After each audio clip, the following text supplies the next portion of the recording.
दोस्तों, जहां शुरुआत है वहां अंत भी है।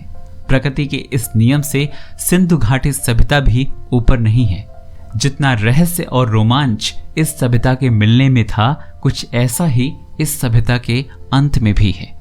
सदियों तक फूली फली सिंधु सभ्यता एकदम से अतीत से ओझल हो गई और इसी के साथ ओझल हो गई इसके मिटने की वजहें। दोस्तों, पिछले भागों में हमने सिंधु घाटी सभ्यता के खोज को जाना, उस सभ्यता के अंदर ताक झांक की, लेकिन इस भाग में हम ये जानेंगे कि कैसे अपने विकास के चरम सीमा पर पहुंचकर एक सभ्यता चुपचाप खत्म हो गई। सिंधु घाटी सभ्यता का अंत इतना शांत और रहस्यमयी है कि आज तक कोई जान नहीं पाया कि आखिर इतनी बड़ी आबादी खत्म कैसे हुई।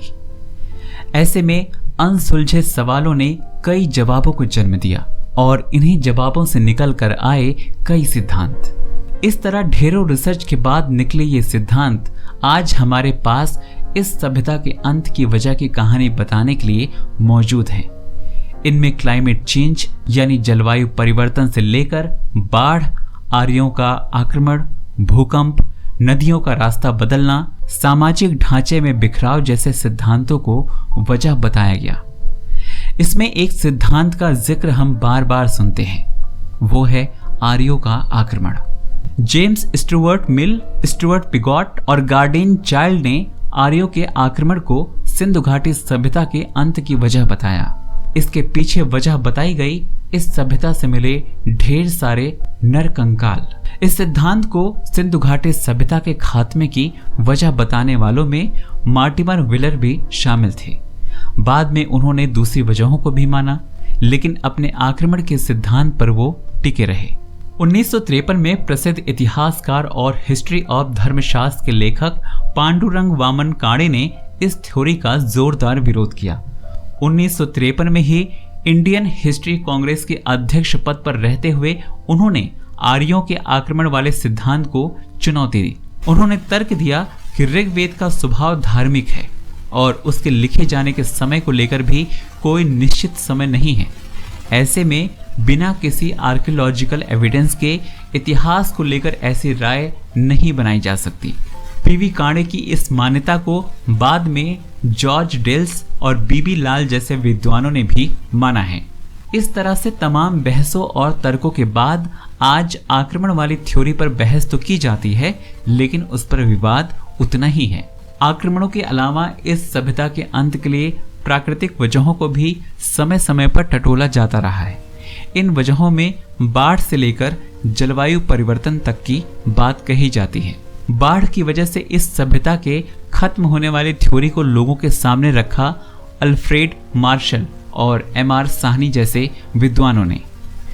इस थ्योरी के पीछे तर्क दिया गया कि सिंधु घाटी सभ्यता नदी किनारे बसी थी। ऐसे में मुमकिन है कि 1900 ईसा पूर्व से 1700 ईसा पूर्व के बीच इतनी भयानक बाढ़ आई हो कि इसमें पूरी की पूरी सभ्यता बह गई हो। बाढ़ आने और नदियों के रास्ते बदलने के पीछे जलवायु परिवर्तन को भी एक वजह माना जाता है। मार्टिमर विलर ने अपनी किताब प्राचीन भारत में बताया है कि सिंधु सभ्यता का पतन असल में बड़े पैमाने पर जलवायु परिवर्तन, आर्थिक और राजनीतिक बदलावों की वजह से हुआ था।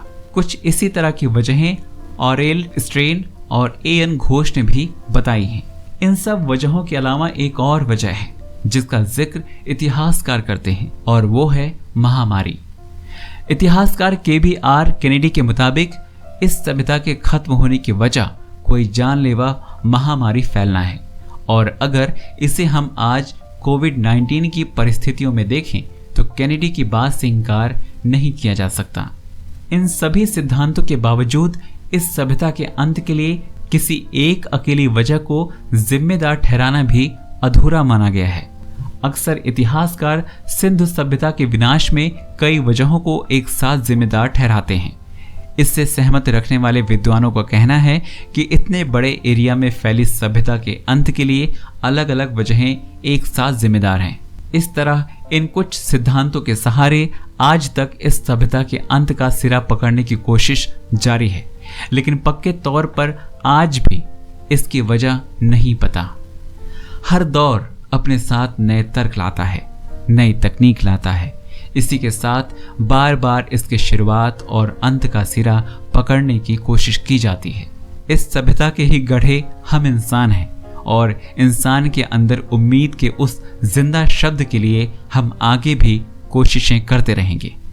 कोशिश अपने अतीत को जानने की, कोशिश अपने उस अतीत के अंत को जानने की और कोशिश उससे सीखकर एक बेहतर कल बनाने की। ऐसी ही रोचक जानकारियों और कहानियों के लिए पढ़ते रहिए और सुनते रहिए अनबाउंड स्क्रिप्ट।